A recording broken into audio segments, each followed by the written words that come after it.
हाय दोस्तों, हमारे चैनल तैयारी नौकरी की पे आपका बहुत बहुत स्वागत है। और आज हम फिर लेके आ गए हैं आपके लिए करंट अफेयर्स का सेशन। जो आज के करंट अफेयर्स हैं उनका डिटेल्स एमसीक्यू के फॉर्म में है, उसका डिस्क्रिप्शन दिया हुआ है यहाँ पे, है ना। तो आप इसको लाइक सब्सक्राइब कर दीजिए चैनल को और अपने दोस्तों को शेयर कर दीजिए और इससे आप नोट्स बनाइए जिससे आपको काफ़ी फायदा होगा। जो भी सरकारी एग्जाम की आप तैयारी कर रहे हैं सभी में ये जो है आपको हेल्प करेगा। तो चलिए हम अपने टॉपिक की शुरुआत करते हैं और देखते हैं अपना पहला क्वेश्चन। तो पहला क्वेश्चन है मेरा, भारत का कौन सा राज्य 2022 में लागू की गई उद्योग नीति को अपेक्षित सफलता नहीं मिलने के कारण जनवरी 2026 में नई औद्योगिक नीति लागू करने जा रहा है। क्वेश्चन को समझिएगा कि ये है कह रहा है कि 2022 में इस राज्य ने एक उद्योग नीति लागू की थी, जो उद्योग से को संवर्धन देने के लिए जो नीतियां होती हैं उसको जो है लागू किया था, बट वो उसमें जितना राज्य सरकार को अपेक्षा था उतना जो है उसको सफलता नहीं मिला। तो उसके कारण जो है ये नई औद्योगिक नीति लागू कर रहा है। कब से? जनवरी 2026 से। पंजाब, राजस्थान, गुजरात, तमिलनाडु। क्या है उत्तर इसका? इसका उत्तर है पंजाब। पंजाब राज्य 2022 में लागू की गई उद्योग नीति को अपेक्षित सफलता नहीं मिलने के कारण जनवरी 2026 में नई औद्योगिक नीति ला रहा है। ठीक है, पंजाब सरकार जो है नई औद्योगिक नीति ला रही है। इसमें क्या किया गया है, यह नीति लाने से पहले जो है उद्योगपतियों के सुझावों तथा 24 सेक्टरवार कमेटियों की सिफारिशों पर आधारित। तो क्या हुआ है, उद्योगपति जो है बड़े बड़े, उनसे सुझाव लिया गया है। और क्या किया गया, जो पहले क्या था, यहाँ पे हर उद्योग की एक ही नीति थी, मतलब एक ही तरह का उनको जो है डील किया जाता था। अभी क्या किया गया, इन उद्योगों को सेक्टर वाइज बांट दिया गया। जैसे वस्त्र उद्योग अलग कर दिया, चमड़ा उद्योग अलग कर दिया, और भी जो उद्योग है उनको सबको मतलब सेक्टर वाइज जो है बांट दिया गया। और उनके लिए कमिटियां बना दिया कि भाई आप इस क्षेत्र का जो है आप क्या इसमें अच्छा हो सकता है, उसके लिए आप सिफारिश दीजिए, रिकमेंडेशन दीजिए। तो ये हो गया। इसके लिए क्या हुआ, हर उद्योग के लिए अलग रोड मैप बनाया जा रहा है। ठीक है, प्रोत्साहन योजनाएं, जो सरकार की तरफ से प्रोत्साहन किसी कंपनी को दिया जाता है प्रोत्साहित करने के लिए, प्रोत्साहन योजनाएं दी जाती हैं, वो योजनाएं जो है का जो है डिटेल्स बनाया जा रहा है। टेक्नोलॉजी अपग्रेडेशन को बढ़ावा दिया जा रहा है। निवेशकों के लिए टैक्स एवं बिजली रियायत पर जो है चर्चा की जाएगी। विभिन्न औद्योगिक शहर, जो पंजाब का आप ये मैप देखिए, ये मैप इधर लगा हुआ है, इसमें औद्योगिक शहर आप देख रहे होंगे। औद्योगिक शहर आपका सबसे बड़ा यहाँ पे है लुधियाना औद्योगिक शहर है ना। उसके बाद आपको पटियाला भी है उद्योग शहर, जालंधर में काफी ज्यादा उद्योग है हमारा, है ना। इन सब जगहों पे काफी औद्योगिक शहर है। अमृतसर हो गया, ये औद्योगिक शहर है। तरन तारण में भी काफी उद्योग है। तो इन सब जगहों पे औद्योगिक शहरों में जो है इंफ्रास्ट्रक्चर का जो है सुधार जो है वो किया जाएगा। तो ये काफी अच्छा प्रयास हो रहा है देश में, अपना पंजाब राज्य में उद्योग को बढ़ावा देने के लिए नई नीति जो है ये लाई जा रही है। अब ये पंजाब के मैप का थोड़ा सा आप जानकारी लीजिए। ये पंजाब का मैप है। पंजाब किन किन राज्यों से घिरा हुआ है देखिए, जम्मू कश्मीर हो गया, इधर हो गया हिमाचल, इधर आपका आ गया चंडीगढ़, और इधर हरियाणा हो गया, है ना, और ये राजस्थान हो गया। तो ये इधर घिरा हुआ, और ये जो इलाका है ये इंटरनेशनल बाउंड्री है, अंतर्राष्ट्रीय सीमा है। ये वाला इलाका जो आप देख रहे होंगे, ये वाला कौन कौन सा जिले लग रहे हैं, पठानकोट का कुछ हिस्सा जम्मू में भी आता है, बट कुछ हिस्सा जो है पंजाब में भी आता है। पठानकोट, गुरदासपुर का इलाका, अमृतसर का इलाका हो गया, तरन तारण का इलाका हो गया, फिरोजपुर का इलाका हो गया, फजिल्का का इलाका हो गया, और उसके बाद जो है ये राजस्थान का इलाका शुरू, यहां से जो है ये राजस्थान का इलाका शुरू जाता है। तो ये राजस्थान के साथ इसकी बाउंड्री जो है लगती है। तो ये अंतर्राष्ट्रीय सीमा से घिरा हुआ राज्य है। ठीक है, ये जो है इसकी 1 2 3 4 5 6 जिले जो है ये इसके अंतर्राष्ट्रीय सीमा किससे, पाकिस्तान से जो है ये लगती है। ठीक है, चलिए हम अगला क्वेश्चन देखते हैं। भारत ने किस देश के साथ 22 लाख टन एलपीजी खरीदने की ऐतिहासिक डील की है? ठीक है, पहली बार जो है इसके साथ जो है इतना बड़ा एलपीजी खरीदने का डील हुआ है। रूस, अमेरिका, यूक्रेन, इंग्लैंड। तो देखिए इसमें ऐसा है ना, जो गैस वाला है, गैस वाला समझ के कई लोग यूक्रेन सोच रहे होंगे कि यूक्रेन जो है वो गैस का उत्पादक है ना देश, लेकिन ये नहीं है। इस बार जो है अमेरिका के साथ जो है ना भारत ने बहुत बड़ा डील किया है। भारत अब पहली बार अमेरिका से एलपीजी खरीदने जा रहा है। ठीक है, फर्स्ट टाइम है। इसके लिए भारतीय सरकारी तेल कंपनियां, इंडियन, कौन कौन सी कंपनियां, इंडियन ऑयल, हिंदुस्तान पेट्रोलियम और कौन, भारत पेट्रोलियम, 3 जो सरकारी तेल कंपनियां हैं वो किसके साथ किया है समझौता? जो अमेरिकी कंपनी है सेवरॉन, फिलिप्स और टोटल एनर्जी ट्रेडिंग, इनके साथ जो है एक साल में जो है 22 लाख एलपीजी जो है खरीदने का, 22 लाख टन एलपीजी खरीदने का जो है करार किया है। ठीक है, 22 लाख टन एलपीजी खरीदेगा इस समझौते के तहत। यह भारत के कुल सालाना एलपीजी आयात का 10% है। यानी भारत जो पूरे सालाना एलपीजी का जो आयात करता है, जो हमारी जरूरत है उस हिसाब से जो आयात किया जाता है, उसका ये टोटल का 10% है। तो काफी बड़ी मात्रा में जो है आयात हो रही है। सप्लाई कब से की जाएगी? 2026 से, एक साल के भीतर जो है इसकी पूरी सप्लाई की जाएगी। भारत अपनी एलपीजी खपत का 65% आयात करता है। भारत ज्यादातर किस पे डिपेंड है? आयात पे डिपेंड है। 65% जो है अपनी जो खपत है इसकी एलपीजी की वो आयात करता है। ठीक है, विभिन्न देशों से। 2024 में इसने कुकिंग गैस का कितना 20.4 मिलियन टन जो है वो गैस आयात किया था 2024 के आंकड़ों के अनुसार। तो ये भारत और यूएसए के बीच जो है जैसे टैरिफ बढ़ने के बाद जो है काफी गहमागहमी हो गई थी। व्यापारिक प्रतिबंध कई जगहों पे लगे थे, कई कंपनियों ने बंद कर दिया था ये, क्योंकि टैरिफ बहुत ज्यादा बढ़ा हुआ था। बट उसी बीच में जो है ये ट्रेड जो है सामने आया है, जो कि काफी बेनिफिशियल माना जा रहा है भारत और अमेरिका संबंधों को लेकर। भारत इंडिया और यूएस संबंध को लेकर जो है ये जो ट्रेड डील हुई है ये बहुत अहम मानी जा रही है। अगला देखिए, दक्षिण एशिया के किस देश की महिला नेता को इंटरनेशनल क्राइम ट्रिब्यूनल ने पहली बार मौत की सजा सुनाई है? दक्षिण एशिया की बात हो रही है, दक्षिण एशिया के देश की बात हो रही है, महिला नेता की बात हो रही है, और इंटरनेशनल क्राइम ट्रिब्यूनल जो वहां उनके देश की इंटरनेशनल क्राइम ट्रिब्यूनल है, उसने जो है पहली बार मौत की सजा सुनाई। श्रीलंका, मालदीव, पाकिस्तान, बांग्लादेश। बताइए किसके? उत्तर, महिला नेता की बात हो रही है तो उत्तर होगा बांग्लादेश। बांग्लादेश के इंटरनेशनल क्राइम ट्रिब्यूनल, ये इनकी जो है अपने देश की जो है संस्था है। 2009 में इसकी स्थापना की गई थी। ठीक है, जो यहाँ की पूर्व प्रधानमंत्री थी शेख हसीना, उनकी पार्टी थी ना आवामी लीग। कौन सी पार्टी की नेता थी वो? आवामी लीग की। तो उनके द्वारा जो है 2009 में स्थापित किया गया था। ने 17 नवंबर को बांग्लादेश के पूर्व प्रधानमंत्री शेख हसीना को मानवता के खिलाफ अपराध में दोषी करार देते हुए सजाए मौत का फैसला सुनाया है। इनको किस में दोषी ठहराया गया है? मानवता के खिलाफ अपराध में इनको दोषी ठहराया गया है। इनके साथ पूर्व गृह मंत्री असादुज्जमा खां कमाल को भी मौत की सजा सुनाई गई। पहले के गृह मंत्री थे उनको भी, और इनको दोनों को सजाए मौत सुनाया गया है। इस फैसले के खिलाफ बांग्लादेश के सुप्रीम कोर्ट में 30 दिन के अंदर अपील की जा सकती है।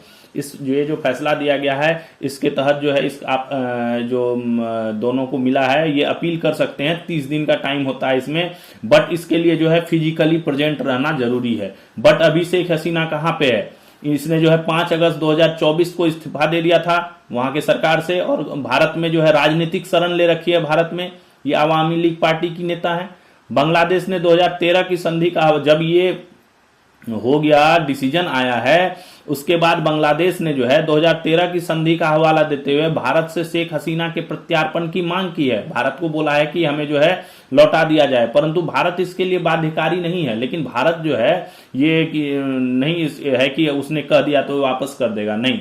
संधि में यह भी शर्त रखा गया है कि जब प्रत्यर्पण की शर्त में जो है राजनीतिक शरण पर लागू नहीं होता।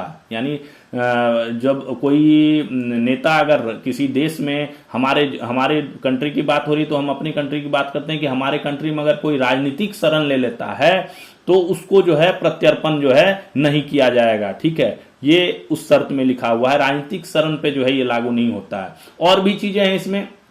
जो इसको सजा मिली है वो दोनों देशों में जो है उसका जो है वो होना चाहिए कि हाँ सही सजा मिली है। दोनों देश जो है इसको स्वीकार करना चाहिए। दोनों देशों में फैसला होना चाहिए कि हाँ इसको सजा सही सुनाई गई है। ठीक है, भारत जो है भारत से संबंध अच्छे रहे हैं शेख हसीना की, तो भारत जो है अभी इस पे कोई विचार नहीं किया है और अभी भारत ने कोई डिसीजन नहीं दिया है। और बांग्लादेश में इस आदेश के बाद से जो है काफी हिंसक झड़पें शुरू हुए। पहले भी काफी हिंसा हुई थी, अभी भी फिर काफी हिंसा जो है वो हो रही है। तो ये शेख हसीना है, ये फोटो आप देख सकते हैं, ये शेख हसीना है और ये पूर्व गृह मंत्री असादुज्जमा खां कमाल है। ठीक है, इन दोनों को जो है मौत की सजा सुनाई गई है। किस देश ने आपराधिक तत्वों द्वारा गलत इस्तेमाल को रोकने के लिए भारतीयों को दी जाने वाली वीजा मुक्त प्रवेश की सुविधा को रोक दिया गया है? किस देश ने आपराधिक तत्वों द्वारा गलत इस्तेमाल को रोकने के लिए, ठीक है, जो आपराधिक तत्व थे वो इसका गलत इस्तेमाल कर रहे थे, उसको रोकने के लिए वीजा मुक्त प्रवेश। वीजा मुक्त प्रवेश क्या होता था, आप बिना वीजा के जो है अराइव कर सकते थे इस कंट्री में, ठीक है, इसके लिए प्रायर वीजा की जरूरत नहीं पड़ती थी, ऑन अराइवल भी वीजा मिल जाता था, ठीक है ना, वीजा मुक्त प्रवेश था ये। तो इराक, अमेरिका, ईरान, यूक्रेन, उत्तर है इसका ईरान, गौ। ईरान ने भारतीयों को दी जाने वाली वीजा छूट की सुविधा को 22 नवंबर 2025 से रोक दिया गया है। क्यों उठाया गया है यह कदम, क्यों रोक दिया? इतना बढ़िया चल रहा था, भारतीय नागरिकों को फ्री वीजा मिल जाता था, वहां वीजा मुक्त प्रवेश मिल जाता था, एंट्री विदाउट वीजा हो जाती थी वहां पे, क्यों रोक दिया गया इसको? यह कदम ईरान में नौकरी के नाम पर भेजे गए नागरिकों को अगवा कर फिरौती मांगने की घटना के बढ़ने के बाद उठाया गया है। क्या हुआ कि यहाँ पे क्या होता था, नौकरी का फर्जीवाड़ा चलता था, यानी नौकरी के लिए लोगों को जो है गुमराह करके जो है कहा जाता था कि ठीक है आपको वहां पे नौकरी दे दिया जाएगा, तो उसके लिए जो है इनको वहां भेज दिया जाता था, और वहां पे जब ये जाते थे तो वहां इनको अगवा कर लिया जाता था। जो आपराधिक तत्व थे वो जो है अगवा कर लेते थे, इनको अगवा करके फिर फिरौती मांगते थे, इनके घर वालों से जो है फिरौती मांगते थे। तो काफी केसेस ये बढ़ गए, ठीक है। तो ये ईरान की एम्बेसी ने, ईरान की सरकार ने ये फैसला दिया कि ऑन अराइवल वीजा जो है वो नहीं दिया जाएगा, वीजा पहले होगा, वीजा अप्रूव्ड होगा, उसके बाद ही जो है यहाँ प्रवेश कर पाएंगे। और इसमें ये भी चीज ऐड किया गया है कि अगर इस देश के थ्रू भी आप किसी दूसरे जगह जाते हैं फिर भी आपको वीजा की जरूरत है। यानी अगर आपने कहीं एक दिन वहां पे कनेक्टिंग फ्लाइट है किसी और कंट्री की और आप रुक रहे हैं तो भी आपको जो है वीजा की जरूरत जो है वहां पे पड़ेगी। ये देखिए एडवाइजरी लॉन्च किया है इसने अपना एम्बेसी ऑफ इंडिया की तरफ से, तेहरान से ये हुआ है। Advisory on suspension of visa waiver facility extended to Indian national travelling to Iran. The attention of government has been drawn to several incidents of Indian nationals being lured to Iran on false promises of employment। वही है, नौकरी का गलत झांसा देके जो है इनको वहां पे बुलाया जाता था, और with assurance of onward transit to third country, और ये भी कहा जाता था कि आपको यहाँ के बाद दूसरे देश में भी भेज दिया जाएगा नौकरी के लिए। These individuals were tricked into journeying to Iran by taking advantage of the visa waiver facility, है ना, available for ordinary Indian passport holder. जो आम भारतीय नागरिक पासपोर्ट होल्ड करते थे, जो पासपोर्ट भारतीय पासपोर्ट था, ऑर्डिनरी वाला भी, सामान्य पासपोर्ट भी था, उनको जो है वीजा वेवर फैसिलिटी था, वीजा की जरूरत नहीं होती। पहले किसी भी देश में जाने के लिए हमें पहले वीजा का अप्लाई करना पड़ता है, ठीक है, पासपोर्ट रहने से नहीं, पासपोर्ट के साथ जो है आपको अगर जिस कंट्री में आप जाएंगे उसमें जो है वीजा का अप्लाई करना पड़ता है। तो यहाँ क्या होता था कि इसमें वीजा वेवर थी, ठीक है, वीजा की ऐसी कोई पहले से अप्रूवल आपको लेने की जरूरत नहीं थी, वहां जाने के बाद हो जाता था। On arrival in Iran many of them were kidnapped for ransom, ठीक है, फिरौती मांगी जाती थी, इनको किडनैप कर लिया जाता था और फिरौती मांगी जाती थी, ठीक है। The government of the Islamic Republic of Iran has accordingly suspended the visa waiver facility available to the ordinary Indian passport holders visiting Iran with effect from 22 November 2025। 22 November 2025 से गवर्नमेंट ऑफ ईरान ने जो है इस visa waiver facility को खत्म कर दिया है, सस्पेंड कर दिया है, जो भी ईरान विजिट करेंगे। This measure is intended to prevent further misuse of the facility by criminal elements. आपराधिक तत्वों द्वारा फर्दर इसका मिसयूज को रोकने के लिए इसको किया गया है। From this date Indian nationals with ordinary passports would be required to obtain a visa to enter और ट्रांजिट थ्रू ईरान। देखिए दोनों चीज मैंने पहले ही बोला, दोनों चीजें हैं, या तो आप ईरान जा रहे हैं, इंटर कर रहे हैं तो वहां के लिए भी, और उसके थ्रू आप कहीं और जा रहे हैं, जैसे ईरान के थ्रू आप कहीं और जा रहे हैं तो उसके लिए भी आपको जो है वीजा पहले प्रायर लेना पड़ेगा। All Indian nationals intending to visit Iran are strongly advised to remain vigilant and avoid agents offering visa free travel on or onward transit to third countries via Iran. तो इसने एक advisory भी जारी करी है कि सभी भारतीय नागरिक जो है वो सचेत रहें, और स्ट्रांगली जो है एडवाइस किया जाता है कि अपने एजेंट जो वीजा फ्री और ट्रेवल का ऑफरिंग करते हैं या दूसरे देशों में ईरान के थ्रू भेजने का ऑफर करते हैं तो ये जो है नहीं किया जा रहा है। ये जो है नया डेवलपमेंट है ईरान का। अगला क्वेश्चन देखते हैं। Dangerous job scam exposed, Iran ends visa free travel for Indians. 16वें वित्त आयोग ने किस वर्ष तक के लिए अपनी रिपोर्ट प्रस्तुत की है? 16वां वित्त आयोग ने अपनी रिपोर्ट प्रस्तुत कर दी है। कौन से वर्ष के लिए, किस टेन्योर का उन्होंने अपना रिपोर्ट दिया है, किस वर्ष के लिए सिफारिशें प्रस्तुत की हैं?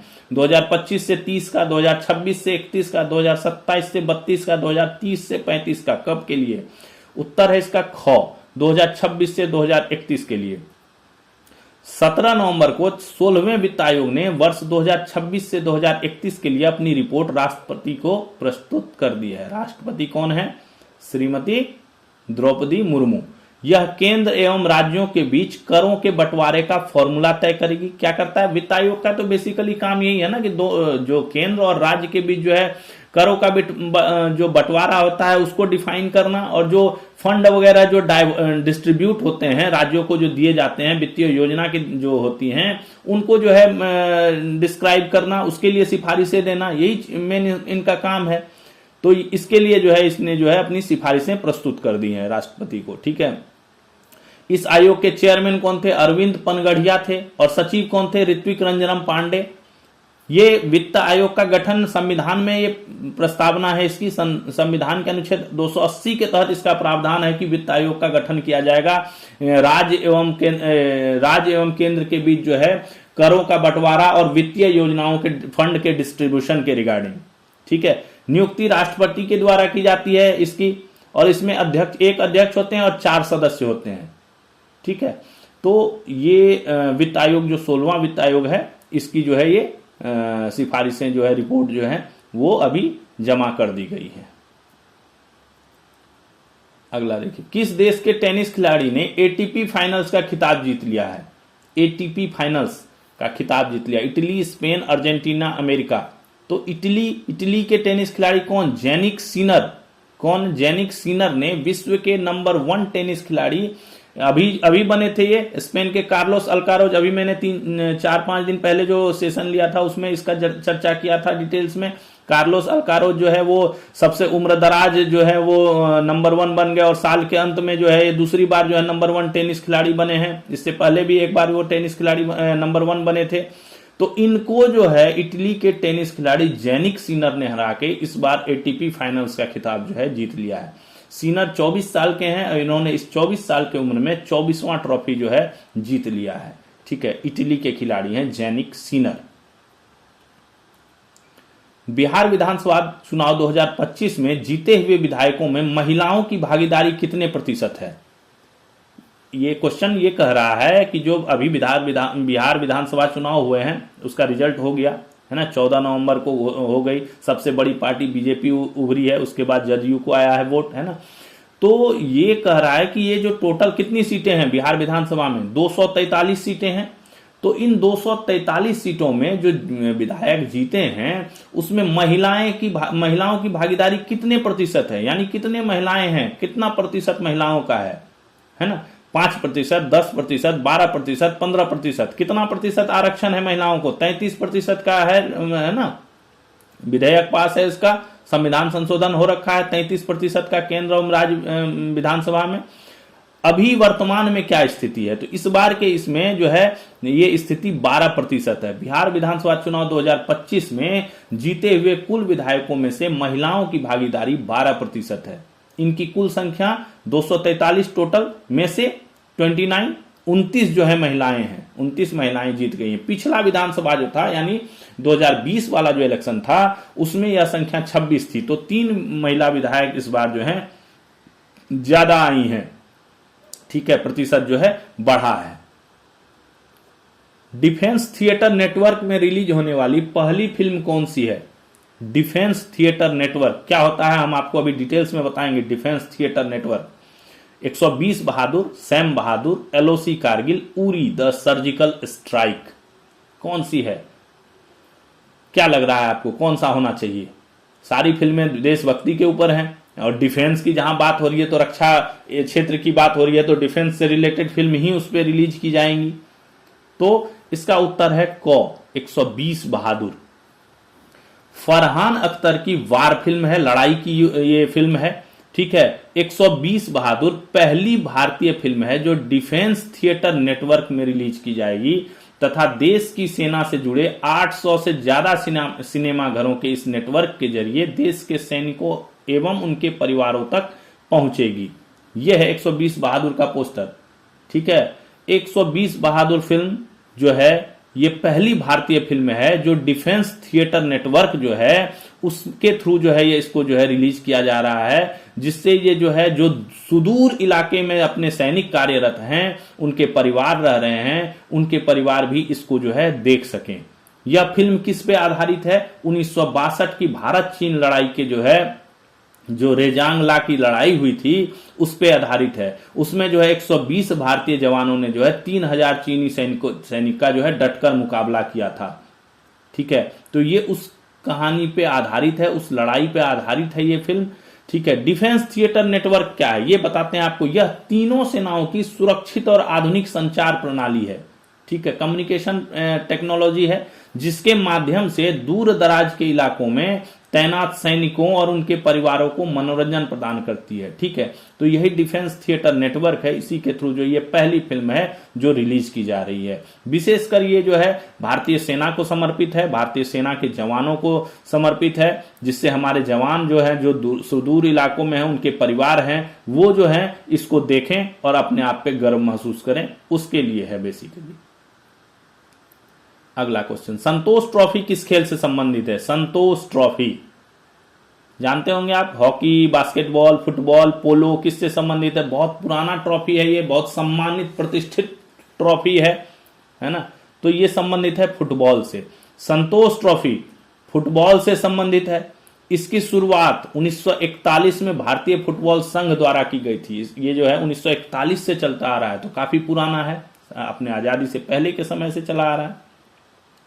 1996 में राष्ट्रीय फुटबॉल लीग से पहले इसे भारत का शीर्ष घरेलू सम्मान माना जाता था। 1996 में जब राष्ट्रीय football league, national football league की स्थापना हो गई और उसके मैच होने लगे, उससे पहले ये जो है भारत का सबसे शीर्ष घरेलू फुटबॉल का सबसे घरेलू सम्मान माना जाता था। ठीक है, वर्ष 2024-25 की ट्रॉफी किसने जीती है? इसकी पश्चिम बंगाल ने केरल को हराकर जीती है। यह 78वां संस्करण था, अभी 79th होगा, है ना। जो पश्चिम बंगाल ने जीता था वो 78वां था। और पश्चिम बंगाल ने कितनी बार जीता? 33वीं बार, है ना। बंगाल में तो वैसे भी फुटबॉल का ज्यादा क्रेज है, तो पश्चिम बंगाल ने 33वीं बार जो पिछला जो है वो खिताब जीता था। अभी दिसंबर में होने वाला है।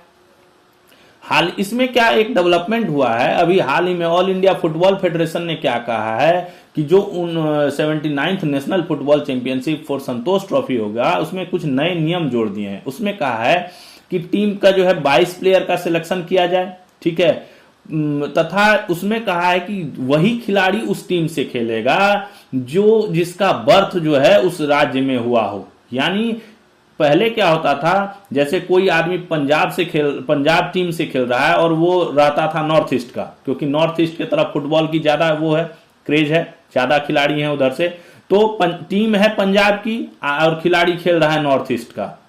तो अभी इसने ऑल इंडिया फुटबॉल फेडरेशन ने कहा है कि नहीं, अगर पंजाब का टीम खेल रहा है तो उसमें जो पंजाब राज्य में जन्मे हुए खिलाड़ी हैं वही उस राज्य की तरफ से खेलेंगे। ठीक है, तो इस पे कई संस्थाओं ने विरोध भी किया, लेकिन कई संस्था ने इसको पॉजिटिव भी बताया। उन्होंने कहा कि अभी शॉर्ट टर्म में अगर देखा जाए तो ये नुकसानदेह है, क्योंकि अभी इमीडिएटली जिस टीम का सब कुछ तैयार है, इमीडिएटली उस टीम को जो है अभी अपने प्लेयर में से सेलेक्ट करना पड़ेगा, अपने राज्य से सेलेक्ट करना पड़ेगा। बट लॉन्ग टर्म में ये स्टेट फुटबॉल के लिए काफी अच्छा चीज है, क्योंकि लॉन्ग टर्म में क्या होगा, आपके अपने प्लेयर हो जाएंगे, अपने राज्य के प्लेयर आपके जो आएंगे तो उनको बढ़ावा मिलेगा, जो राज्य में अच्छा खेल रहे हैं उनको बढ़ावा मिलेगा। ठीक है ना, तो ये लॉन्ग टर्म के लिए जो है ये एक अच्छा decision all India football federation के द्वारा लिया गया है। ठीक है, इसमें सारे राज्य और केंद्र शासित प्रदेश की टीमें जो है इसमें इस ट्रॉफी में भाग लेती हैं। तो ये है संतोष ट्रॉफी। अगला देखिए, सर्वोच्च न्यायालय ने किस राज्य के सारंडा जंगल को वाइल्ड लाइफ सेंचुरी यानी वन्य जीव अभयारण्य वाइल्ड लाइफ सेंचुरी घोषित करने का आदेश दे दिया है? मध्य प्रदेश, झारखंड, छत्तीसगढ़, तेलंगाना। उत्तर क्या होगा? छत्तीसगढ़, नहीं सॉरी झारखंड। ठीक है, तो झारखंड के जो है क्या नाम है, सारंडा जंगल है। ये सारंडा जंगल क्या है, बेसिकली ये 2-3 चीजों के लिए फेमस है। इसको हम समझाते हैं आपको। सारंडा जंगल जो है इसमें क्या होता है, लोहा और मैग्नीज का भंडार भी है। साल वृक्ष का, ये एशिया का सबसे बड़ा जो है प्राकृतिक साल वृक्ष का जंगल है। साल वृक्ष यहां पाए जाते हैं, नेचुरल साल वृक्ष का सबसे बड़ा एशिया का जंगल है ये। माइनिंग भी होती है, सब जंगली हाथी हैं, तेंदुए हैं, चीतल है, वन्य जीव भी हैं यहां पे, ठीक है। तो इसमें काफी मिक्स हो रखा है, यानी खनन भी होता है, वन्य जीव भी हैं। तो इसी के लिए जो है 2022 में एक याचिका दायर की गई, ठीक है। उसमें कहा गया कि जो खनन कर दिया जाता है, खनन हो जाता है लौह का और मैग्नीज का, तो उससे क्या हो रहा है कि ये जो अपना जंगल है ये नष्ट हो रहा है और इन वन्य जीव जो हैं इसके वो प्रभावित हो रहे हैं। उसमें एक याचिका दायर की गई। याचिका में ये भी कहा गया कि ये जब विभाजित नहीं था, यानी ये बिहार का हिस्सा जब होता था, झारखंड विभाजित कब हुआ, 2000 ईस्वी में। तो जब ये विभाजित अविभाजित था और बिहार का हिस्सा था, तब इस इलाके को खेल अभयारण्य के तौर पे जो है इसको इंकित किया गया था, ठीक है, खेल अभयारण्य घोषित किया गया था और अभी यहां पे माइनिंग हो रहा है। तो इसी के लिए एक जो है याचिका दायर की गई थी राष्ट्रीय हरित प्राधिकरण में, ठीक है। उसी के संदर्भ में ये फैसला सर्वोच्च न्यायालय का आया है, ठीक है। तो ये सारंडा जंगल को वाइल्ड लाइफ सेंचुरी यानी वन्यजीव अभयारण्य घोषित करने का आदेश दिया है। जंगल कहां पे है, पश्चिमी सिंहभूम में है, 820 से 900 वर्ग किलोमीटर में फैला हुआ है, ठीक है। सारंडा का अर्थ क्या हुआ, 700 पहाड़ियां। सारंडा का अर्थ जो है 700 पहाड़ियां, ये है सारंडा फॉरेस्ट झारखंड का, ठीक है। एशिया का सबसे बड़ा प्राकृतिक साल वृक्ष, जिसका वनस्पतिक नाम क्या है, सोरिया रोबस्टा का जंगल है। इसकी कुछ सीमाएं उड़ीसा राज्य से भी लगती हैं। इसमें जंगली हाथी, तेंदुए, चीतल, बाइसन जैसे वन्यजीव रहते हैं। यहाँ लौह, भारत का जो कुल भंडार है लौह अयस्क का, उसका 26% जो है यहीं पे है, काफी हैवी मात्रा में है। और मैग्नीज का जो है विशाल भंडार भी मौजूद है। तो इसीलिए ये जो है अभी इसके जो है, इसमें भी पूरा इलाका को नहीं बोला है, जो सर्वोच्च न्यायालय ने जो है पूरे इलाके को नहीं बोला है। 134 किलोमीटर के वर्ग किलोमीटर के इलाके को जो है वन्यजीव अभयारण्य घोषित करने का जो है निर्देश दिया गया है। किस राज्य के 2 जनजातीय वाद्य यंत्रों को जीआई टैग प्रदान किया गया है? ये देखिए, ये वाद्य यंत्र आपको दिखा रहे हैं, सिक्किम और मध्य प्रदेश। किसको दिया गया है? तो उत्तर होगा इसका सिक्किम। सिक्किम की लेप्चा जनजाति है, उसके 2 वाद्य यंत्र हैं। ये देखिए, तुंगबुक है। तुंगबुक क्या होता है? ये तीन तार वाला एक जो होता है ना, ये वाद्य यंत्र है, 3 तार वाला तुंगबुक, ठीक है। और दूसरा क्या है? पुमतोंग पुलित। पुमतोंग पुलित क्या होता है? बांसुरी, बांस का बना हुआ है, बांसुरी के तरह ही होता है, ठीक है। बट ये लोकल मेड है, इनके जनजातियों का जो है ये वाद्य यंत्र है। इन दोनों को जो है जीआई टैग दिया गया है। जीआई टैग क्या होता है? अब तो पहले हम देखते हैं जीआई टैग क्या है। क्या जीआई टैग दे दिया? जीआई टैग का क्या मतलब हुआ? कोई टैग दे दिया, कोई कुछ पहना दिया, क्या हुआ? टैग लगा दिया, क्या किया? नहीं, जीआई टैग होता क्या है? तो पहले हम जीआई टैग को समझते हैं। जीआई टैग क्या है? जीआई टैग कहा जाता है जियोग्राफिकल इंडिकेशन, यानी भौगोलिक संकेत। एक भौगोलिक जो उत्पत्ति होती है किसी चीज की, विशिष्टता, उसको संकेत करने के लिए एक लेबल है। ये एक टैग मतलब एक लेबल दिया गया है कि ये एक विशिष्ट चीज है।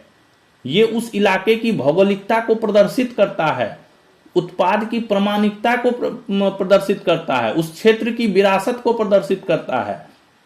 यानी ये विशिष्ट है, उस इलाके के लिए ये विशिष्ट चीज है, उसको ये गुणवत्ता वाली चीज है, उसको जो है ये टैग दिया जाता है, ये लेबल दिया जाता है, ठीक है। यह उन उत्पादों को दिया जाता है जिनकी एक विशिष्ट भौगोलिक उत्पत्ति होती है, जिसके कारण इनमें खास गुणवत्ता या प्रतिष्ठा होती है। यह उत्पाद की प्रामाणिकता की संरक्षा करता है तथा क्षेत्र की विरासत को बढ़ाता है। यह टैग मिलने से राष्ट्रीय एवं अंतर्राष्ट्रीय स्तर पर उत्पाद को मान्यता मिलती है, यानी नेशनली और इंटरनेशनली इसको रिकॉग्नाइज किया जाता है, ठीक है। भारत में यह वस्तुओं का भौगोलिक, यह किस अधिनियम के तहत लाया गया? भारत में यह अधिनियम लाया गया था वस्तुओं का भौगोलिक सूचक पंजीकरण एवं संरक्षण, है ना। अधिनियम 1999 के तहत विनियमित होता है। लागू कब से हुआ? सितंबर 2003 से यह लागू है भारत में। इस टैग का पंजीकरण, रजिस्ट्रेशन जो कितने सालों के लिए होता है? 10 वर्षों के लिए होता है। कौन इसको प्रदान करता है? Controller general of patents designs and trademarks, है ना, ट्रेडमार्क्स वाला जो है CGPDTM, इसका हेडक्वार्टर कहाँ, चेन्नई में, वह यह टैग जो है देती है। वही आवेदन जो जब किसी का आवेदन जाता है किसी इलाके से, तो उसको यही वेरीफाई करती है और यही उसके बाद इसको टैग प्रदान करती है। ठीक है, पहला GI टैग किस उत्पाद को भारत में मिला, तो भारत में प्रथम GI टैग जो है दार्जिलिंग चाय को मिला था 2004-05 में। ठीक है, तो ये है GI टैग। अब आप GI टैग को समझ गए होंगे, मुझे लगता है कि GI टैग में आपको कोई दिक्कत नहीं होगा कि GI टैग क्या होता है। कई जगह पे आ जाता है, इसको GI टैग दे दिया गया, है ना। अभी कुछ दिन पहले जो है एक आम को दे दिया गया था, बिहार के जर्दालू आम को जो है GI टैग दिया गया था, है ना। तो ये चीजें होती रहती है, किसी विशिष्ट इलाके की जो प्रतिष्ठित चीज है उसको जो है ये एक लेवल दिया जाता है, जियोग्राफिकल इंडिकेशन दिया जाता है। तो अभी सिक्किम का जो दो है जनजातीय वाद्य यंत्र है, ये जनजातीय जो अपना ट्राइबल्स हैं उनकी वाद्य यंत्र है ये। एक तुंगबुक है जो 3 तारों वाला जो है पारंपरिक वाद्य यंत्र है, और जो एक पुमटोंग पुलित है वो बांस से बना हुआ बांसुरी जैसा वाद्य यंत्र है। इन दोनों को जो है GI टैग दिया गया है। अगला 56वां अंतर्राष्ट्रीय फिल्म फेस्टिवल ऑफ इंडिया का आयोजन किस राज्य में किया जाएगा, नई दिल्ली, मुंबई, गोवा, असम, कहां पे होगा। 56 international film festival of India, ये फिल्म का महोत्सव है ना, कहां पे आयोजित हो रहा है, गोवा में। हर साल गोवा में ही आयोजित होता है, इसमें कहीं भी आपको दूसरे ऑप्शन की देखने की जरूरत ही नहीं है, सीधा गोवा में आयोजित होता है, हर साल गोवा में ही होता है। 56वां अंतर्राष्ट्रीय फिल्म फेस्टिवल ऑफ इंडिया का आयोजन 20 से 28 नवंबर को गोवा में किया जाएगा। यह भारत का सबसे पुराना एवं प्रतिष्ठित फिल्म महोत्सव है। ठीक है, सबसे पुराना और प्रतिष्ठित फिल्म महोत्सव यही है। यह भारत सरकार के सूचना एवं प्रसारण मंत्रालय द्वारा प्रत्येक साल गोवा में आयोजित किया जाता है। कौन आयोजित करता है, ये क्वेश्चन आता है कभी कभी कि कौन सा मंत्रालय आयोजन करता है इसका, तो भारत सरकार का सूचना एवं प्रसारण मंत्रालय जो है ये हर साल जो है आयोजन करता है, ये सूचना एवं प्रसारण मंत्रालय, ठीक है, गोवा में आयोजित करता है। इस वर्ष इसमें 81 देशों की 240 से अधिक फिल्में दिखाई जाएंगी। इसमें बेसिकली हर देशों की जो है विभिन्न भाषाओं की फिल्में जो है यहाँ पे शोकास्ट की जाती हैं। ठीक है, फिल्में दिखाई जाती हैं। शुरुआत कब हुई इसकी, मुंबई में 1952 में की गई थी इसकी शुरुआत, इंटरनेशनल फिल्म फेस्टिवल की ऑफ इंडिया की। इस बार की ओपनिंग फीचर फिल्म कौन सी है, तमिल भाषा की अमरन है, तथा नॉन फीचर फिल्म में हिंदी भाषा की काकोरी है। ठीक है, भारत की ओर से इसमें इस बार जो है 25 फीचर फिल्में, 20 नॉन फीचर फिल्में तथा 5 डेब्यू फिल्में का प्रसारण किया जाएगा। तो इसमें 81 देशों के 240 से अधिक फिल्में दिखाई जाएंगी। 20 से 28 नवंबर को जो है 9 दिन का ये आयोजन किया जाएगा।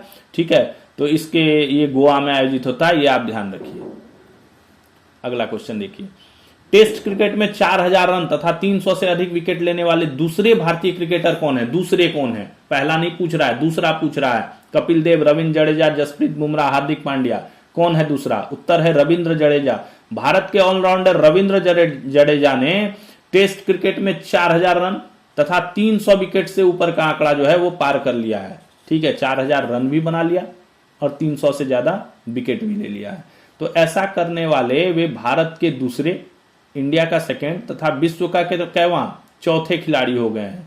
ठीक है, वर्ल्ड के 4th हो गए हैं और भारत के दूसरे। अब कैसे इसका सीनियरिटी है हम बता रहे हैं। सबसे ऊपर है कपिल देव, 1 नंबर पे तो भारतीय हैं कपिल देव, तो भारतीयों में कपिल देव 1 नंबर पे, दूसरे नंबर पे आ गए रविंद्र जडेजा। अगर वर्ल्ड की बात करें तो पहला कपिल देव, उसके बाद इयान बोथम और फिर डेनियल विटोरी और उसके बाद रविंद्र जडेजा। ठीक है, 4 हो गए। अगला क्वेश्चन देखिए, Bharat global innovation index ranking 2025 में कितने स्थान पर है, 50, 32, 38, 42। एक ग्लोबल इनोवेशन इंडेक्स होता है, रैंकिंग होती है ना इनोवेशन का, यानी खोज का। इनोवेशन इंडेक्स रैंकिंग है 2025 में कितने स्थान पे भारत है, 50, 32, 38, 42। तो इस बार 38वें नंबर पे Bharat global innovation index ranking में 38वें स्थान पर है। भारत दुनिया का 6ठा सबसे बड़ा पेटेंट फाइलर भी बन गया है।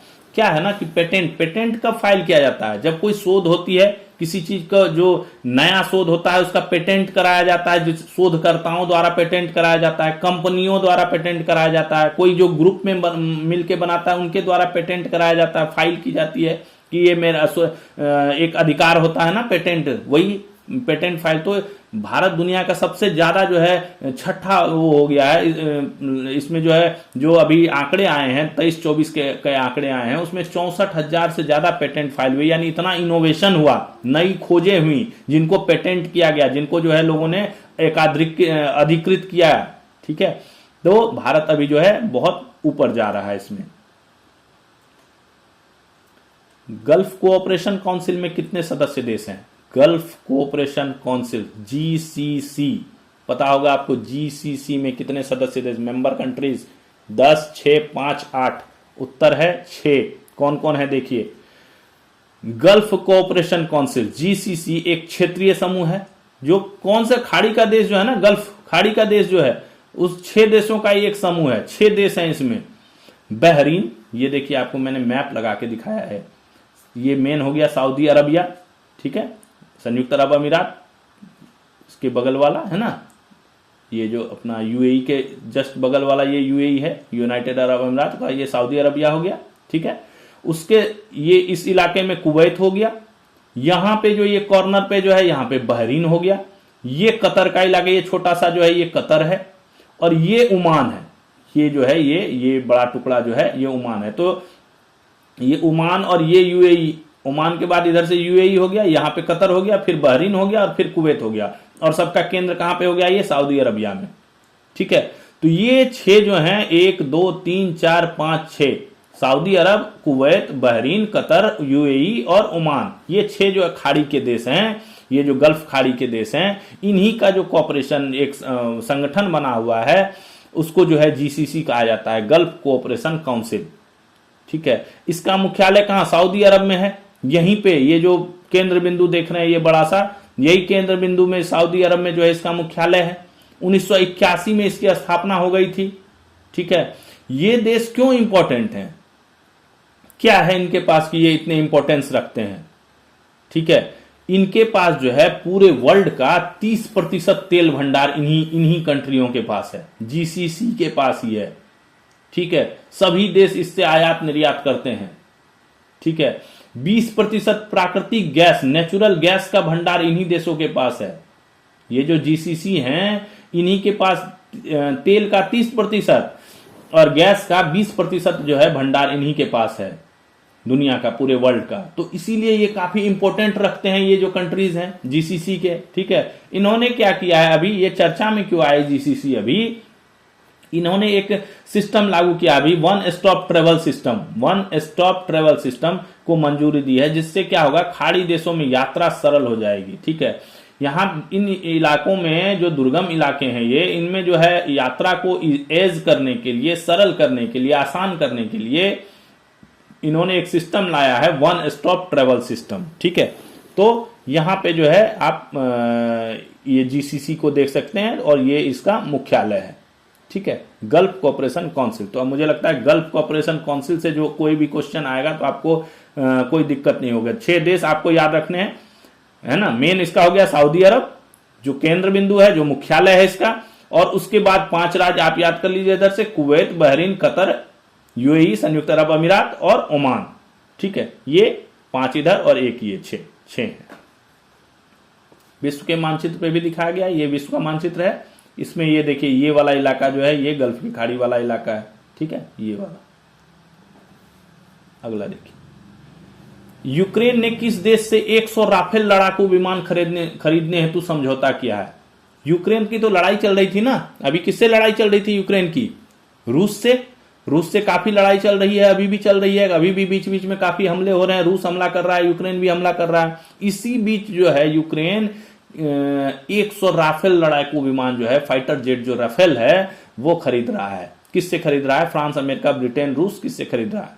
तो ये फ्रांस से खरीद रहा है। रूस के संग चल रहे युद्ध के बीच यूक्रेन फ्रांस से 100 राफेल लड़ाकू विमान खरीद रहा है। ठीक है, यह कदम रूस के मुकाबले के लिए सेना को मजबूती देने के लिए किया गया है। ठीक है, जो अपना यूक्रेन है, यहां तो लड़ाई चल ही रही है, बट उसी को मजबूती देने के लिए और इस लड़ाई को, जो रसिया के हमले को झेलने के लिए जो है इसने फ्रांस के साथ डील किया है कि इसे जो है 100 राफेल फाइटर जेट जो है वो प्रोवाइड कराया जाए। और ये डील जो है फाइनल हो गया है, फ्रांस जो है प्रोवाइड कराने के लिए एग्री हो गया है। यूक्रेन के राष्ट्रपति कौन है? Volodymyr Zelensky. और रूस के कौन है? व्लादिमीर पुतिन, है ना। ये देखिए मैंने नक्शा लगा दिया है, ये यूक्रेन है, ये पूरा यूक्रेन का इलाका है, जो पूरा ब्राउन ये वाला डीप ब्राउन देख रहे हैं आप, ये वाला इलाका और ये सटा हुआ इसका ये रसिया का इलाका है, ठीक है। ये खारकोव वगैरह में जो है ना काफी हमले किए हैं रसिया ने, खारकोव कीव में जो है ना काफी हमले किए हैं, ठीक है। तो इन सब जगहों पे काफी हमला हुआ है। तो ये रसिया से सटा हुआ ये यूक्रेन है, ठीक है।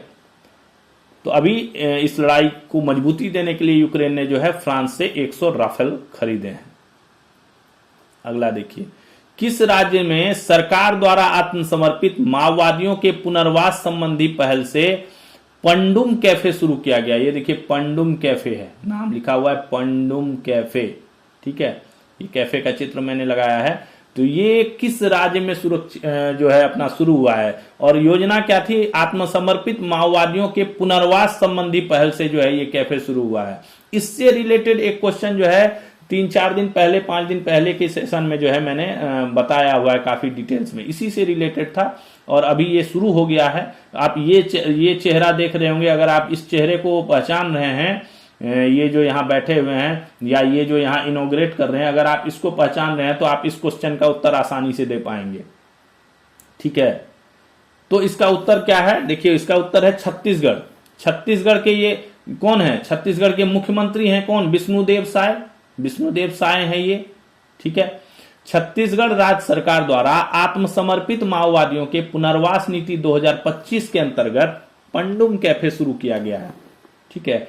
इस सरकार ने आत्मसमर्पित माओवादियों को मुख्य धारा में शामिल करने के लिए, इनके स्किल्स को डेवलप करने के लिए, इनको आत्मनिर्भर बनाने के लिए जो है एक नीति चालू की थी, पुनर्वास नीति 2025। इसके अंतर्गत जो है ये कैफे शुरू किया गया है। इसे आत्मसमर्पित माओवादियों द्वारा चलाया जाता है, जो सरेंडर कर रखे हैं माओवादी वो जो है इसको चलाते हैं।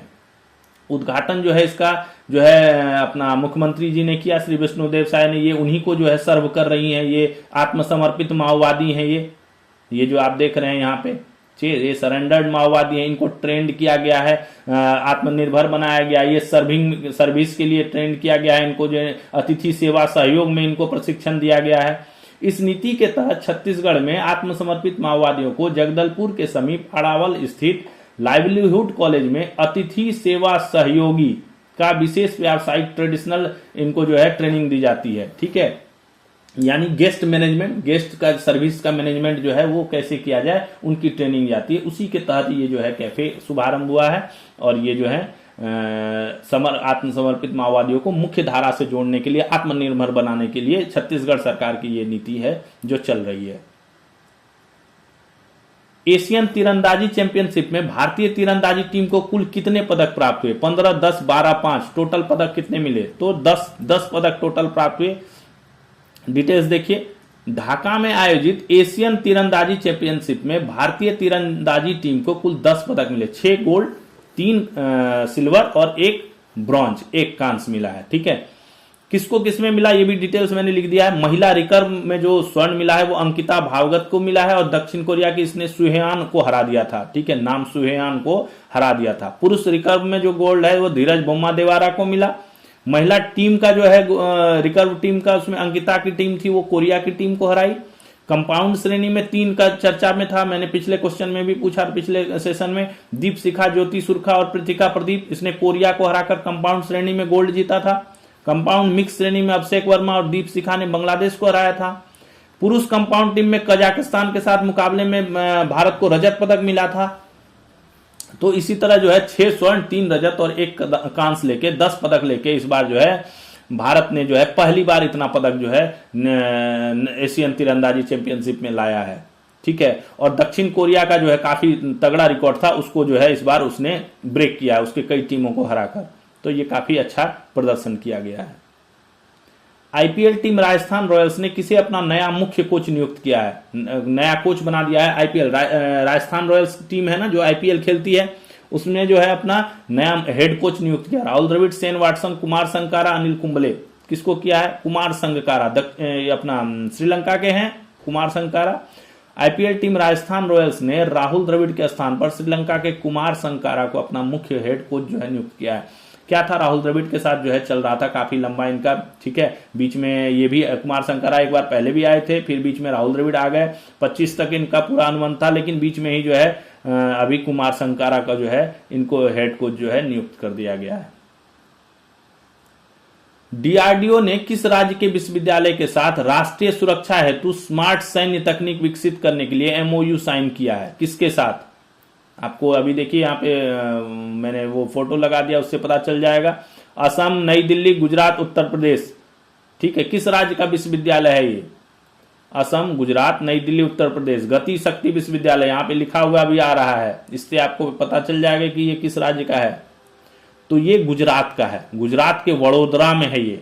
डीआरडीओ ने कि जो भारतीय रक्षा अनुसंधान संस्थान है, उसने गुजरात के वडोदरा स्थित गति शक्ति जो विश्वविद्यालय है, जिसे पहले राष्ट्रीय रेल एवं यातायात संस्था के नाम से भी जाना जाता है, के साथ राष्ट्रीय सुरक्षा हेतु स्मार्ट सैन्य तकनीक विकसित करने के लिए एमओयू साइन किया है।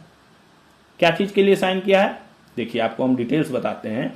ये जो है गति शक्ति विश्वविद्यालय जो है, इसका पहले नाम क्या था? पहले इसको जो है यातायात जो है रेल एवं ट्रांसपोर्ट इंस्टीट्यूट था, ठीक है। रेल एवं यातायात का इंस्टीट्यूट था ये, ठीक है। गति शक्ति, उसको बाद में जो है 2022 में केंद्रीय विश्वविद्यालय के तौर पर जो है गति शक्ति विश्वविद्यालय नाम दे दिया गया, ठीक है। ये रेल मंत्रालय के अंतर्गत काम करती है। यह विश्वविद्यालय केंद्रीय विश्वविद्यालय है, रेल मंत्रालय के अंतर्गत काम करती है। और जितना भी ट्रांसपोर्टेशन, यातायात से संबंधित जितना भी, मतलब जो भी वे है, हाईवे आप हो गया, बंदरगाह हो गया, शिपिंग हो गया, जो अर्बन ट्रांसपोर्टेशन हो गया, रेलवे हो गया, कोई भी किसी भी तरह के ट्रांसपोर्ट सेक्टर को ये एजुकेशन देती है, ट्रेनिंग देती है, स्किलिंग करती है, रिसर्च करती है और स्पेशलाइज्ड वर्क भी करती है, ठीक है।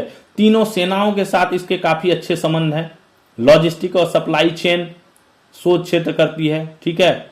इसको पहले क्या कहा जाता था? राष्ट्रीय रेल एवं यातायात संस्था के नाम से भी जाना जाता था, ठीक है। यही नाम ही था इसका, राष्ट्रीय रेल एवं यातायात संस्था। बाद में इसका नाम कर दिया गया ये गति शक्ति विश्वविद्यालय, ठीक है। जो मैंने नीचे बताया ना अभी पहले कि 2022 में जो केंद्रीय विश्वविद्यालय के जो है इसको स्थापना कर दी गई, इसकी पहला यातायात एवं लॉजिस्टिक सेक्टर का विश्वविद्यालय था ये।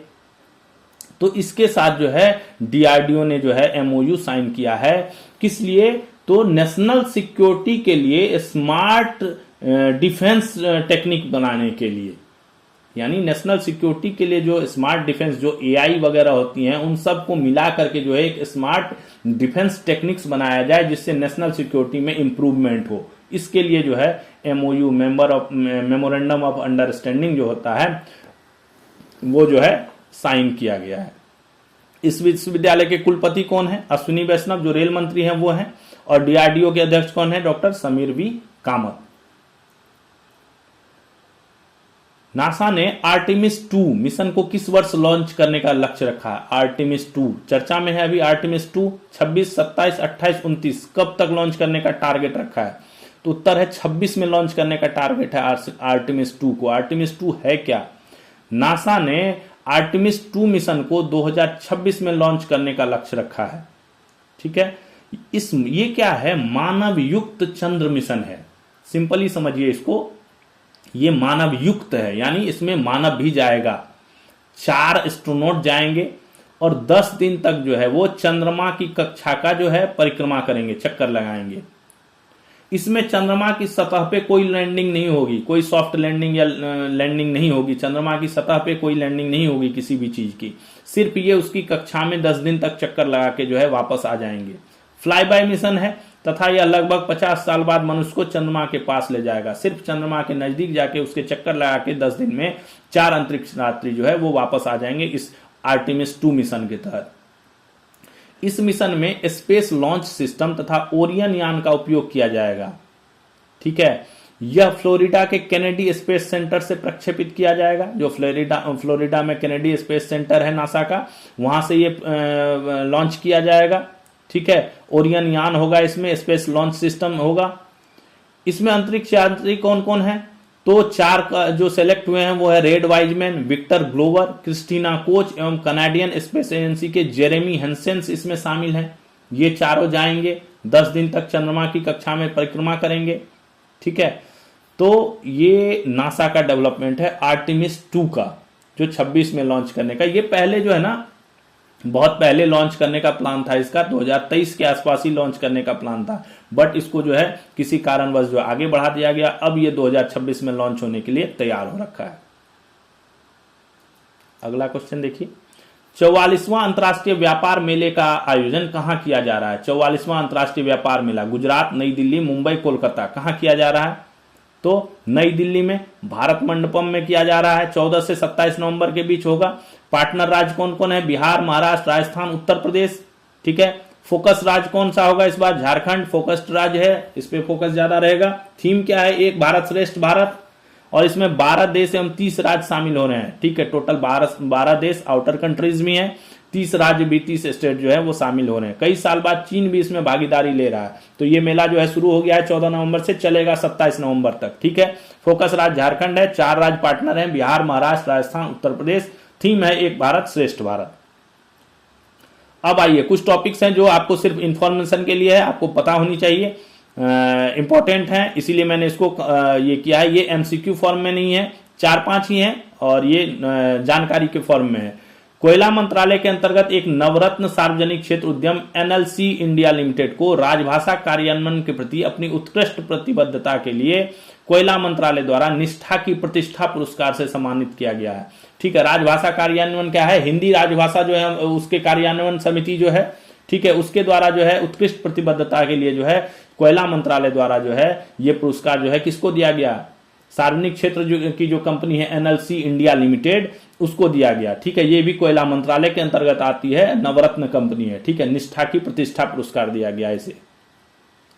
भारत के गोल्डी मसाले को सिंगापुर मुख्यालय वाली विश्व की अग्रणी शाकाहारी और वीगन फूड सर्टिफिकेशन संस्था द्वारा सात्विक प्रमाण पत्र प्रदान किया गया है। वेजिटेरियन प्रमाण पत्र, सात्विक प्रमाण पत्र जो है वीगन फूड सर्टिफिकेशन द्वारा। ठीक है, ये भारत के गोल्डी मसाले को दिया गया है। न्यूयॉर्क में महिला सशक्तिकरण को समर्पित साड़ी उत्सव साड़ी गोज ग्लोबल इवेंट हुआ। क्या है? Sari goes global. ठीक है, ये एक इवेंट होता है जो न्यूयॉर्क में आयोजित किया। ये महिला सशक्तिकरण को समर्पित है, साड़ी उत्सव कहा जाता है इसे। इसमें भारत, ब्रिटेन, मलेशिया, सिंगापुर आदि देशों की महिलाओं ने जो है इसमें भाग लिया है। भारत के डॉक्टर ऋषि राज भारत के सभी 36 राज्यों और केंद्र शासित प्रदेशों के साथ सभी महाद्वीपों की यात्रा पूरी करने वाले पहले भारतीय हो गए हैं। डॉक्टर ऋषि राज ने जो है सभी 36 राज्य और केंद्र शासित प्रदेशों का जो है और सभी महाद्वीप जो हैं उनकी यात्रा पूरी कर ली है, और ये पहले भारतीय हो गए हैं जो इन्होंने ये काम किया है। वॉलमार्ट के सीईओ डग मैकमिलन जो है वो 31 जनवरी 2026 को रिटायर हो रहे हैं। डग मैकमिलन जो प्रेजेंट सीईओ हैं, चीफ एग्जीक्यूटिव ऑफिसर जो हैं, वो वॉलमार्ट के वो रिटायर होने, उनकी जगह पे जॉन फर्नर जो है नए सीईओ बनेंगे। इनकी घोषणा हुई है, जॉन फर्नर। मैकमिलन 2014 से सीईओ हैं, काफी लंबे समय तो 11 साल से लगभग ये सीईओ हैं, और 27 तक लेकिन ये कंपनी से जुड़े रहेंगे एडवाइजर, सलाहकार जो है। अब ये कंपनी से 26 में, जब 31 जनवरी 26 को ये रिटायर हो जाएंगे तो उसके बाद एज एडवाइजर जो है इस कंपनी से वो जुड़ जाएंगे। इस साल सितंबर में चांदी के कुछ आभूषणों के आयात पर प्रतिबंध लगाने के बाद अब भारत सरकार ने प्लेटिनम के भी कुछ आभूषणों के आयात पर 31 मार्च 2026 तक का प्रतिबंध लगा दिया है। ठीक है, ये एक डेवलपमेंट हुआ है, क्यों इसमें कुछ जो है ना गड़बड़ी हो रही थी, यानी चांदी के आभूषण जो है ना वो प्लेटिनम के आभूषण जो आ रहे थे ना उसको जो है चांदी में डाइवर्ट करके ना कुछ जो है गलत उपयोग किया जा रहा था। तो उसी को देखते हुए जो है भारत सरकार ने अभी जो है प्लेटिनम के कुछ आभूषणों के आयात पर जो है 31 मार्च तक प्रतिबंध लगा दिया था। यही प्रतिबंध जो है चांदी पे भी कुछ दिन पहले सितंबर में लगाया गया था, अभी यह है प्लेटिनम पे लगा दिया गया है। भारत सरकार ने 1 लाख करोड़ का रिसर्च डेवलपमेंट इनोवेशन फंड बनाया है। ठीक है, एक आरडीआई फंड बनाया है, research development innovation RDI fund बनाया है। ठीक है, जो क्या करेगा, विज्ञान और तकनीक को मजबूत करने के लिए अब तक का सबसे बड़ा फंड है। 1 लाख करोड़ का फंड बनाया गया है। ठीक है, साइंस को और टेक्नोलॉजी को स्ट्रॉन्ग करने के लिए सबसे बड़ा फंड बनाया गया है। इसे किसने, अनुसंधान, राष्ट्रीय अनुसंधान संस्थान द्वारा चलाया जाएगा। ठीक है, इनोवेशन जो नेशनल इनोवेशन ऑर्गेनाइजेशन है उसके द्वारा चलाया जाएगा। इस स्कीम का जो फोकस उन तकनीकों पर है जो आने वाले वर्षों में देश की प्रगति तय करेंगे। इसमें क्या किया जाएगा, इस फंड का जो बेसिकली मकसद है उसको ऐसा किया जाए जैसे कोई लॉन्ग टर्म की चीजें चल रही हैं, कोई उसको बीच में फंड की कमी ना हो, इसलिए इसको जो है ये फंड रेज किया गया है। जो टेक्नोलॉजी की चीजें हैं उसको जो है जो देश की प्रगति में काम आएगी, वो किसी कारणवश किसी फंड के वजह से जो है रुक ना जाए, इसको ध्यान में रखते हुए मेनली जो है इसको फोकस करके जो है ये किया गया है। ठीक है, रिसर्च डेवलपमेंट इनोवेशन फंड, ठीक है, RDI। दुनिया में अभी डीप टेक जो नेतृत्व है वो उसमें अमेरिका, चीन और यूरोप के पास ही है, यानी है ना। अभी जो अपना नेतृत्व जो है, मेन नेतृत्व जो है डीप टेक का, वो जो है नेतृत्व अमेरिका, चीन और यूरोप के पास है। भारत अब जो है इस वैश्विक रेस में बराबरी की सीट पर जो है बैठ रहा है। भारत भी जो ऐसा ही डीप टेक नेतृत्व जो है वो शुरू कर रहा है। अमेरिकी अंतरिक्ष एजेंसी नासा को मंगल ग्रह के लिए नए अभियान पर 834 करोड़ रुपए की लागत आई है। ठीक है, जो मंगल ग्रह का अभियान चल रहा है नासा का, उस पर 834 करोड़ की लागत आई है। और 17 नवंबर को एस्केपेड मिशन के तहत इसने जो है 2 स्पेसक्राफ्ट जो है लॉन्च किए हैं। एस्केपेड मिशन चल रहा है नासा का, उसके तहत जो है इसने 2 स्पेसक्राफ्ट जो है वो लॉन्च कर दिए हैं। तो ये था हमारा आज का सेशन दोस्तों। कैसा लगा आपको कमेंट में जरूर बताइए। आपको आज का सेशन कैसा लगा, आप कुछ डेवलपमेंट चाहते हैं, इसमें कुछ अमेंडमेंट चाहते हैं, वो भी आप सजेशन दे सकते हैं कि आपको किस फॉर्म में चाहिए या कुछ और इसमें ऐड करना है वो चाहिए। तो आपको कैसा लगा अपने दोस्तों को शेयर कीजिए, लाइक कीजिए, सब्सक्राइब कीजिए। ठीक है, और फिर आप कल मिलेंगे हम नए सेशन के साथ। तो तैयारी नौकरी की देखने के लिए आपका बहुत बहुत धन्यवाद, और ठीक है फिर मिलते हैं अगले सेशन में। थैंक्स।